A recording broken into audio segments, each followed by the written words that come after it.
છઠ્ઠો સ્કંદ એ પોષણ લીલા છે, જે સ્કંદના નામ પરથી આચાર્ય ચરણ શ્રી મહાપ્રભુજીએ પુષ્ટિ માર્ગ, એ કૃપાનો માર્ગ છે, આ પોષણનો માર્ગ છે, આ એક્સક્લુઝિવ માર્ગ છે, એ માર્ગને પુષ્ટિ માર્ગ કહેવાય છે. વૈદિક સનાતન ધર્મ મૂળ છે, પણ એની બ્રાન્ચીસ બધી અલગ અલગ છે, અને એવી એક બ્રાન્ચ પુષ્ટિ માર્ગ છે. ત્રણ, જેવી કે ફેકલ્ટી, આપણે સાયન્સ, કોમર્સ અને આર્ટ્સ, ત્રણ સ્ટ્રીમ હોય. કેટલાક બાળકો સાયન્સમાં ભણે, કેટલાક આર્ટ્સમાં જાય, કેટલાક કોમર્સમાં જાય. પણ 3 વર્ષ અભ્યાસ કરો, બીએ થાવ, બીકોમ થાવ કે બીએસસી થાવ એટલે કહેવાવ તો ગ્રેજ્યુએટ. એવી રીતે એમએ કરો, એમકોમ કરો કે એમએસસી કરો, કહેવાવ પોસ્ટ ગ્રેજ્યુએટ. એવી રીતે જ દેવી ઉપાસક હોય, શક્તિના ઉપાસક હોય, શૈવ માર્ગના ઉપાસક હોય કે પુષ્ટિ માર્ગના ઉપાસક હોય, તમારી સ્ટ્રીમ અલગ છે, પરંતુ ફાઇનલ ડિગ્રી તો એક જ આવવાની છે. કોઈ દેવીના ઉપાસક હોય, કોઈ શિવના ભક્ત હોય, કોઈ કૃષ્ણના ભક્ત હોય. આકાશાત પતિતમ તોયમ યથા ગચ્છતિ સાગરમ સર્વદેવ નમસ્કારમ કેશવમ પ્રતિગચ્છતિ. તમે ગમે તે ભગવાનનું જે કંઈ પણ નામ લો, અંતે તો એ ભગવાન કેશવ નારાયણને જ પ્રાપ્ત થવાનું છે. એવી રીતે જ આચાર્ય ચરણ મહાપ્રભુજીએ શું કર્યું? એમને દરેક ઘરને નંદાલય બનાવવાનું કાર્ય કર્યું. તમારા ઘરમાં ઠાકોરજી બિરાજતા હોય એટલે તમારું ઘર ઘર નથી રહેતું, તમારું ઘર નંદાલય બની જાય છે. ઘરે ઘરને નંદાલય બનાવ્યો. ત્યારે આ પુષ્ટિ માર્ગ અને પછી પુષ્ટિ ભક્તિ અને દસમ સ્કંદમાં કૃષ્ણ ચરિત્રામૃત કથા આપણે જ્યારે સાંભળવાના છે, ત્યારે પુષ્ટિ માર્ગને થોડો સમજવો જરૂરી છે. અને એના માટે આપણે એક એબીસીડી થી શરૂઆત કરીએ. એ ફોર અષ્ટાક્ષર મંત્ર કયો કહેવાય? શ્રી કૃષ્ણ શરણમ મમ. એ ફોર અષ્ટ સખા. અષ્ટ સખાઓએ કીર્તન ભક્તિ દ્વારા અલગ અલગ સમયના અલગ અલગ રાગ, અલગ અલગ પદ પુષ્ટિ માર્ગમાં પ્રભુની લીલાના દર્શન કરતા ગાયા છે. આમ અષ્ટ સખાનો બહુ મહિમા છે. સુરદાસજી, કુંભનદાસ, પરમાનંદદાસજી, કૃષ્ણદાસ અધિકારી, ચતુર્ભુતદાસજી, ગોવિંદદાસજી, ચિમનદાસજી અને નંદરાયજી, આ અષ્ટ સખાઓના નામ છે. અષ્ટ સખાઓએ કીર્તન ભક્તિ કરી. અષ્ટાક્ષર મંત્ર, અષ્ટ સખા. એ ફોર અન્નકૂટ. પુષ્ટિ માર્ગમાં અન્નકૂટનો બહુ મહિમા છે. અને પુષ્ટિ માર્ગમાં એ ફોર અધિક માસ, અધિક મહિનાનો બહુ મહિમા છે. દર 2.5 વર્ષે અધિક માસ આવે, મળ માસ કહેવાય. જેનો કોઈ સ્વીકાર ન કરે, એનો પરમાત્મા સ્વીકાર કરે, મળ માસમાંથી એને પોતાનું નામ આપીને એને પુરુષોત્તમ માસ બનાવે. આમ અધિક માસના કથાના બુકિંગ અમારા એડવાન્સમાં ચાલતા હોય, કારણ કે અધિક માસમાં ભાગવત કથાનો બહુ મહિમા છે. એ ફોર અધિક માસ, એ ફોર અષ્ટાક્ષર મંત્ર. બી ફોર બેઠકજી. જ્યાં આચાર્ય ચરણ મહાપ્રભુજીએ બિરાજમાન થઈ અને શ્રીમદ ભાગવતજીનું 7 દિવસીય પારાયણ કર્યું છે, એને બેઠક કહેવાય. 84 બેઠક પુષ્ટિ માર્ગમાં મુખ્ય છે. બી ફોર બ્રહ્મ સંબંધ. વલ્લભકુળ શું કરે છે? બ્રહ્મ સંબંધ દ્વારા જીવનો પ્રભુ સાથે નાતો જોડે છે. અને જ્યારે બ્રહ્મ સંબંધ લો છો, ત્યારે તમે પ્રભુની સન્મુખ વલ્લભકુળ દ્વારા કહો છો કે હું, મારો પરિવાર, મારી સાથે સમગ્ર જે જોડાયેલા છે બધા પ્રભુ મેં તમને સમર્પિત થઈ જઈએ છે. કુટુંબમાં, ઘરમાં કોઈ એક વ્યક્તિ પણ બ્રહ્મ સંબંધ લે ને, પરંતુ એ કૃપાનો અનુભવ આખો કુટુંબ કરે છે. ઘરમાં એક જ વ્યક્તિ નોકરી કરતું હોય જોરદાર, પણ એનો વટ બધા મારે. એવી જ રીતે કોઈ એક વ્યક્તિ પણ જો બ્રહ્મ સંબંધ લે તો એ કૃપાનો અનુભવ પરિવારના બધા વ્યક્તિ રહે છે. બી ફોર બ્રહ્મ સંબંધ. સી ફોર ચરણ સ્પર્શ. પુષ્ટિ માર્ગમાં ચરણ સ્પર્શનો બહુ મહિમા છે. સી ફોર છાક લીલા. ભગવાન વન ભોજન કરે એ લીલાનો પણ બહુ મહિમા છે. ડી ફોર દાસોહમ ભાવ. દાસોહમ ભાવથી પ્રભુની સેવા કરાય છે. પ્રભુ તમે મારા સેવ્ય છો અને હું તમારો સેવક, એ દાસોહમ ભાવ. ડી ફોર દીનતાનો ભાવ. દીનતા એ લાચારી નથી, દીનતા એ ફળ છે. વાણીની વ્યવહારની માનસિક દીનતા રાખવી. ઈ ફોર 84 વૈષ્ણવ. 84 કોષ પરિક્રમા. 84 વૈષ્ણવોની વાર્તા. 84 બેઠક. E for 84. આ 84 આંક પુષ્ટિ માર્ગમાં બહુ મહત્વનો છે. 84 બેઠક, 84 કોષ પરિક્રમા અને 84 વૈષ્ણવોની વાર્તા. આ 84 બેઠક, 84 વૈષ્ણવોની વાર્તા અને 84 કોષ પરિક્રમા, આ ત્રણનો સરવાળો કરો એટલે 252 થાય. એ 252 વૈષ્ણવો જે ગુસાઈજીના શરણે ગયા, એ 252 વૈષ્ણવોની વાર્તા કહીએ છીએ. F four ફૂલમાળા. માળીને ત્યાંથી જે લાવીએ એને હાર કહેવાય અને જાતે આપણે સોય દોરો પરોવી અને બનાવીએ એને ફૂલમાળા કહેવાય. પુષ્ટિ માર્ગમાં પ્રભુ સાથે જે જોડાય એ બધું અલૌકિક થઈ જાય છે, પછી એ લૌકિક રહેતું નથી. બંટાજી, ઝારીજી, શાસ્ત્રીજી, મુખિયાજી, માળાજી, દરેકની પાછળ જી શબ્દ.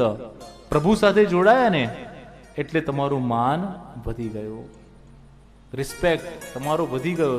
કીધું ને, સર્પ જો શિવજીના મસ્તક ઉપર હોય તો ત્યાં બધા એની પૂજા કરે અને અહીંયા નીકળે તો બધા લાકડી શોધે.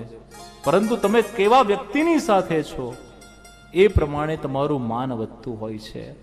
કોણ તમને ઇન્ટ્રોડ્યુસ કરે છે એની સાથે તમારું માન વધતું હોય છે. તો પુષ્ટિ માર્ગમાં બધું માનવાચક છે. આજે વૈષ્ણવ અમે બંડી પહેરીએ ને, એના જે બે છીડા હોય એ ગાંઠ વાગે ને, એને પણ અલૌકિક કીધી છે. અને જ્યારે દ્વાર બંધ થાય અને જે તાળું વાગે ને, એ તાળું અને ચાવીને પણ અલૌકિક કીધા છે. એટલો બધો આ સૂક્ષ્મ માર્ગ છે. અહીંયા કઈ જ લૌકિક નથી, બધું જ અલૌકિક છે. પ્રભુની સાથે જે જોડાય એ ક્યાંય લૌકિક હોઈ જ ન શકે. તો F four ફૂલમાળા. G for Goswami. Goswami પદવી અકબર રાજાએ આપેલી છે. એની ઘણી કથા છે, આપણે એનો વિસ્તાર કરીશું. અત્યારે ખાલી સ્પર્શ કરી એબીસીડીને પૂર્ણ કરીએ. G for Goswami. G for Giriraj. G for Gopi. G for Gokul. બીજું કઈ યાદ આવતું હોય તો તમે ઉમેરજો. A B C D E F G. H for Haridas વર્ય. ભાગવતજીમાં ગિરિરાજજીનું નામ હરિદાસ વર્ય છે. H for haveli. હવેલી બંધાવી દઉં હરિતારા નામની. જ્યાં પ્રભુ બિરાજતા હોય, જ્યાં વલ્લભકુળ બિરાજતું હોય એ હવેલી. કારેલીબાગ હવેલી, વૃદ્ધામ હવેલી, કલ્યાણરાયજી હવેલી. જ્યાં વલ્લભકુળ પણ બિરાજતું હોય અને જ્યાં પ્રભુ પણ બિરાજતા હોય એ હવેલી કહેવાય છે. આઈ ફોર ઇગ્નોરન્સ. અજ્ઞાનને દૂર કરવા માટેનો આ માર્ગ છે. જે ફોર જગત ગુરુ. આચાર્ય ચરણ શ્રી મહાપ્રભુજીએ 3 વાર ભારત યાત્રા કરી છે. જ્યારે યાત્રા કરી રહ્યા હતા અને જગન્નાથપુરીમાં પહોંચ્યા તો જગન્નાથપુરીની અંદર એમને પ્રશ્ન પૂછવામાં આવ્યો કે સૌથી મોટો મંત્ર કયો છે, સૌથી મોટો દેવ કયો છે, અને જો કોઈ એક જ શાસ્ત્રનો અભ્યાસ કરવો હોય તો કયા શાસ્ત્રનો અભ્યાસ કરવો જોઈએ. મહાપ્રભુજી કહે છે હું ઉત્તર આપું એના કરતા સ્વયં પ્રભુ ઉત્તર આપે તો કાગળ અને કલમ મંગાયા અને કાગળ કલમ જગન્નાથ ભગવાનની સન્મુખ રાખવામાં આવ્યા. ભગવાનને વિનંતી કરવામાં આવી, દ્વાર ખોલવામાં આવ્યા અને જ્યાં દ્વાર ખોલ્યા ત્યારે એ કાગળ ઉપર એક બહુ સુંદર શ્લોક પ્રભુએ સ્વયં લખીને મોકલ્યો. એકમ શાસ્ત્રમ દેવકી પુત્ર ગીત, એકો દેવો દેવકી પુત્ર એવ, એકો મંત્રસ્ય નામાની યાની કર્માપ્યકમ તસ્ય દેવસ્ય સેવા. એકમ શાસ્ત્રમ દેવકી પુત્ર ગીતમ. જો કોઈ એક જ પુસ્તક ભણવાનું હોય ને તો એ શ્રીમદ ભગવદ ગીતા છે. જો કોઈ એક જ મંત્ર બોલવાનો હોય તો એ ભગવાન શ્રી હરિનારાયણ વિષ્ણુ ભગવાનનું સ્મરણ છે. કોઈ એક જ દેવને જો ભજવાના એવું હોય ને તો એ ભગવાન હરિનારાયણ છે. સ્વયં ભગવાને લખીને આપ્યો એકમ દેવકી પુત્ર ગીતમ. આચાર્ય ચરણનો કનકાભિષેક થયો. સોનાની જળથી એમના ઉપર અભિષેક કરવામાં આવ્યો અને આચાર્ય ચરણને જગદગુરુની ઉપાધિ આપવામાં આવી. જે ફોર જગદગુરુ. પહેલા પ્રમાણ ચતુષ્ટય પ્રમાણ ત્રય હતું, પરંતુ ભાગવતજીને પ્રમાણ ગ્રંથની માન્યતા જગદગુરુ વલ્લભાચાર્યજીએ અપાઈ અને પ્રમાણ ચતુષ્ટય પૂર્ણ કર્યું. અને પ્રમાણ ચતુષ્ટય કર્યું હોવાના કારણે એ જગદગુરુ છે. કે ફોર કીર્તન. પુષ્ટિ માર્ગમાં અલગ અલગ સમયના ગાનનો મહિમા છે. અનેક અલગ ઋતુના અલગ અલગ મનોરથના કીર્તન છે. કવિતા અને કીર્તનમાં ફરક શું? જે વિચારી વિચારી અને કવિએ લખ્યું હોય એ કવિતા છે, અને અષ્ટ સખાઓએ જે લીલાના દર્શન કર્યા અને દર્શનનું વર્ણન કર્યું એ કીર્તન છે. સુરદાસજી આંખથી અંધ હતા, પણ ધક્કા મુક્કી કરીને સૌથી આગળ જતા રહ્યા દર્શન કરવા માટે. કોઈ ભક્તે એમને કીધું કે તમને આંખે દેખાતું નથી, ભાઈ ધક્કા મુક્કીમાં આગળ શા માટે આવો છો? પાછળ ઉભા રહો તો તમને ક્યાં ખબર પડે? તમને દર્શન તો થવાના નથી. ત્યારે સુરદાસજી કહે છે કે પાછળ ઉભો રહું તો પ્રભુ મારા પર દ્રષ્ટિ ના કરી શકે. હું આગળ ઉભો રહું તો ભલે મારા ચર્મચક્ષુથી હું પ્રભુને નથી જોઈ શકતો, પણ પ્રભુની તો દ્રષ્ટિ મારા પર પડે એટલા માટે હું ધક્કા મુક્કી કરીને આગળ આવું છું. સુરદાસજી પ્રભુના જે શૃંગાર કર્યા હોય એ શૃંગાર પ્રમાણે કીર્તન રોજ ગાય. બધાને વિચાર આવે કે આ સુરદાસજીને દેખાતું નથી, તો જે રંગના ભગવાનને વસ્ત્ર આભૂષણ હોય એવા કીર્તન એ બનાવે છે કેવી રીતે? એટલે એકવાર એમણે પ્રભુને નિવસ્ત્ર રાખ્યા, વસ્ત્ર પહેરાવ્યા નહીં, અને સુરદાસજીને લઈ આવ્યા દર્શન માટે. અને કહે છે કે સુરદાસજી આજે ભગવાનના શૃંગારના દર્શનના વર્ણન તો કરો કીર્તનમાં.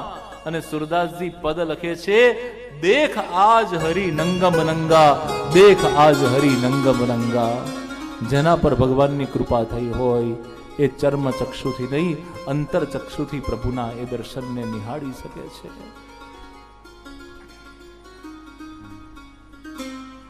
કે ફોર કીર્તન, એલ ફોર લીલા. પ્રભુ કરે એ લીલા આનંદ સ્વરૂપ છે. L four લલિતાજી. ગોપીજનના 4 યુદ્ધ છે, એમાં લલિતાજી એક ગોપીનું યુદ્ધ છે. લલિતાજી એ સ્વામીજીની સખી છે. આમ એલ ફોર લલિતા. એમ ફોર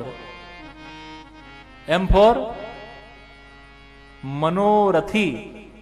મનોરથી વિના આ બધું થાય નહીં. સ્પોન્સરશિપ મનોરથી. મનોરથી એટલે મનમાં તમને ઉમળકો હોવો જોઈએ કે મારે આ કરવું છે, અને પુષ્ટિ માર્ગમાં એવા ઉમળકા વૈષ્ણવને થતા જ રહે. એમ ફોર મનોરથી. એમ ફોર માનસી સેવા. અહીંયા માનસી સેવાનો પણ બહુ મહિમા છે. ડોંગરે મહારાજ નતા કહેતા કે એક વૈષ્ણવને સેવા કરવામાં બહુ સમય વ્યતીત થાય, એને કોઈ શાસ્ત્રીજીએ કીધું કે માનસી સેવા કરો, પછી તો એ મનથી ઠાકોરજીને હાથમાં લે, સ્નાન કરાવે, વસ્ત્ર પહેરાવડાવે. એકવાર આવી રીતે માનસી સેવા કરતા હતા. ઠાકોરજીને સ્નાન કરાવ્યું, વસ્ત્ર પહેરાવ્યા, ચાંદીનો ગ્લાસ લીધો અને ચાંદીના વાડકાની અંદર દૂધ કાઢ્યું અને ડબ્બામાંથી ખાંડ કાઢી અને દૂધના દૂધના વાડકામાં એમણે ખાંડ પધરાવી, પણ શેઠજીને થયું કે ખાંડ થોડી વધારે પડી ગઈ અને ખાંડ તો કેટલી મોંઘી છે, એટલે દૂધના વાડકામાં માનસી સેવામાં મનમાં ને મનમાં એ ખાંડ પાછી કાઢવા જાય. ઠાકોરજી પ્રગટ થયા અને હાથ પકડી લીધો અને કહે છે, 6 ને વધારે પડી, મને કોઈ દિવસ ડાયાબિટીસ થતો નથી. ભગવાન ગમે તેટલા 56 ભોગ આરોગે, ભગવાનને અજીર્ણ થતું નથી કે ભગવાનને ડાયાબિટીસ થતો નથી. તો L for Leela, L for Lalita, M for મનોરથી, M ફોર માનસી સેવા. મનથી ને મનથી પ્રભુને યાદ કરો. મારા પ્રભુને હું સ્નાન કરાવું છું. મારા મનથી પ્રભુને યાદ કરો. મારા પ્રભુને હું સ્નાન કરાવું છું. મારા પ્રભુને હું વસ્ત્ર ધરું છું. મારા પ્રભુને હું ભોગ ધરાવું છું. M ફોર માનસી સેવા. N ફોર નવધા ભક્તિ. નવધા ભક્તિ પુષ્ટિ માર્ગમાં બહુ મહત્વની છે અને શ્રવણ એ પહેલી ભક્તિ છે અને દાસોહમ અંતિમ ચરણ છે. નવધા ભક્તિના 9મા પગથિયે આચાર્ય ચરણ શ્રી વલ્લભ બાવડું પકડી અને હરિનારાયણ ભગવાનને સુપ્રત કરે છે કે આ જીવ આપણો વૈષ્ણવ પ્રભુ આવ્યો છે, એને ગોલોકમાં સ્થાન આપો. શ્રવણમ કીર્તનમ વિષ્ણુ સ્મરણમ પાદ સેવનમ અર્ચનમ વંદનમ દાસ્યમ સખ્યાત્મ નિવેદનમ. O for order. Pushti Marg એ ઓર્ડરનો માર્ગ છે. અહીંયા વલ્લભકુળની અને પ્રભુની આજ્ઞા લેવાનો માર્ગ છે. પ્રભુની આજ્ઞાથી, વલ્લભકુળની આજ્ઞાથી. આજ્ઞા વિના કોઈ કાર્ય થતું નથી, એટલે આ ઓર્ડરનો માર્ગ છે. તમે કોઈ પણ કાર્ય આજ્ઞાથી કરો.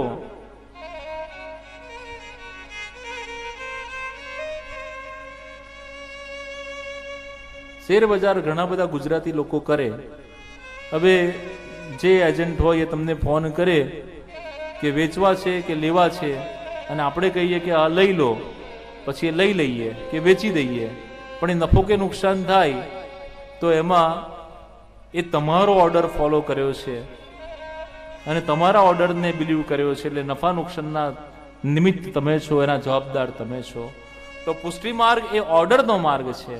અને જ્યારે પ્રભુ ઓર્ડર કરે, વલ્લભકુળ ઓર્ડર કરે, આજ્ઞા કરે, ત્યારે એમાં એમના આશીષ ભળી જતા હોય છે, એટલે તમારું દરેક કાર્ય સિદ્ધ થતું હોય છે. P for પ્રણાલિકા.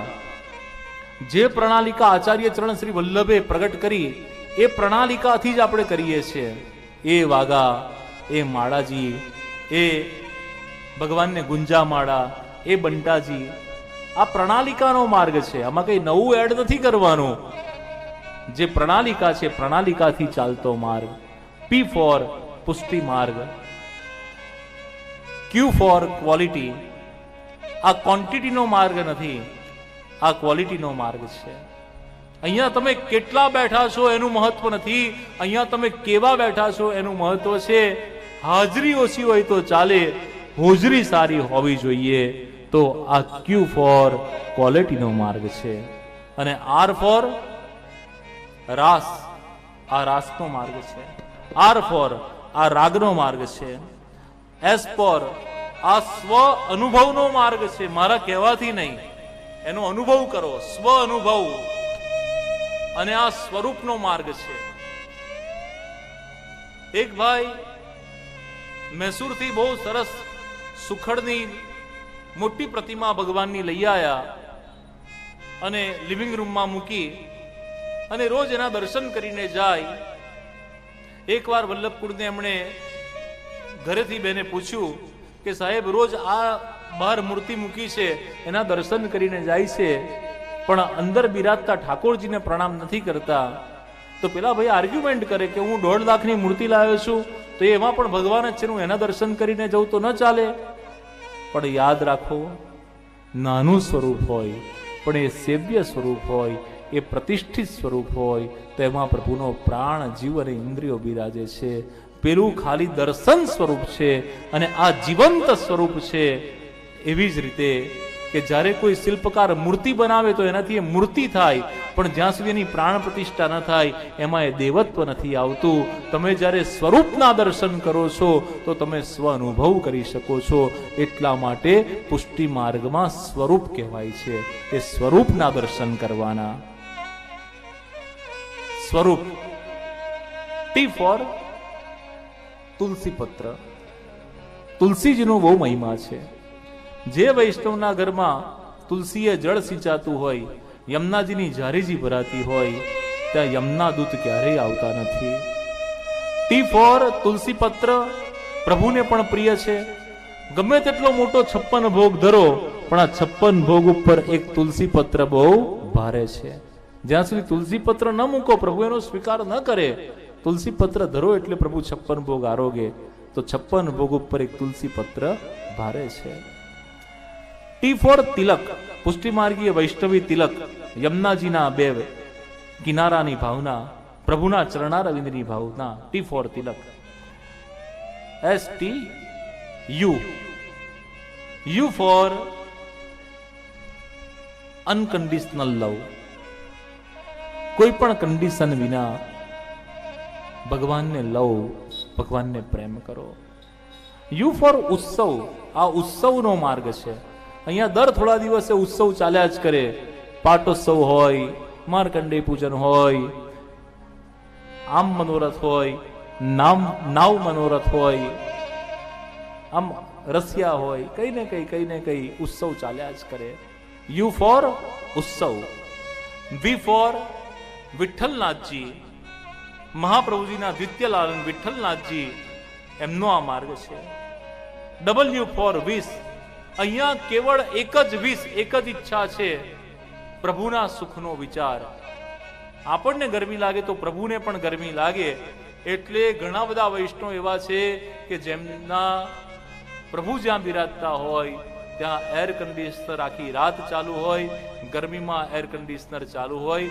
મારા પ્રભુને શ્રમ ન પડે, પ્રભુના સુખનો વિચાર.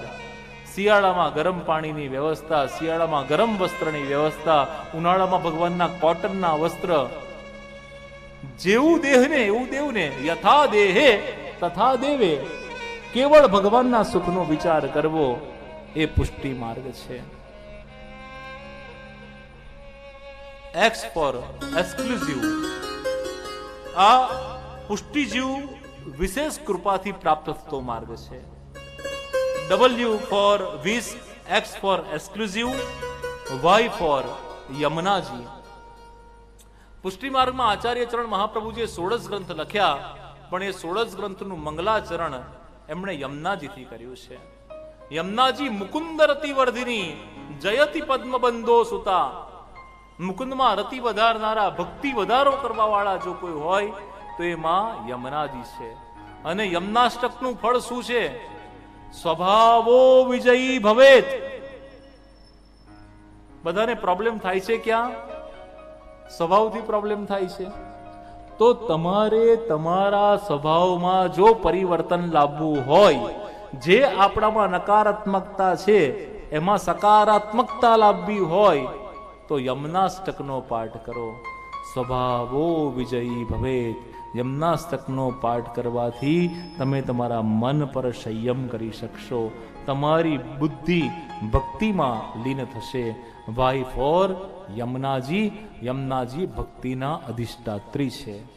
અને ઝેડ ફોર ઝારીજી. યમનાષ્ટકથી વૈષ્ણવો ઝારીજી ભરે. આ જે 84 બેઠકો છે ને ત્યાં ઝારીજી ભરવાનો મહિમા છે. ઝારીજી યમનાષ્ટક ભરીને બોલાય. ઝારીજીને લાલ વસ્ત્રમાં રખાય.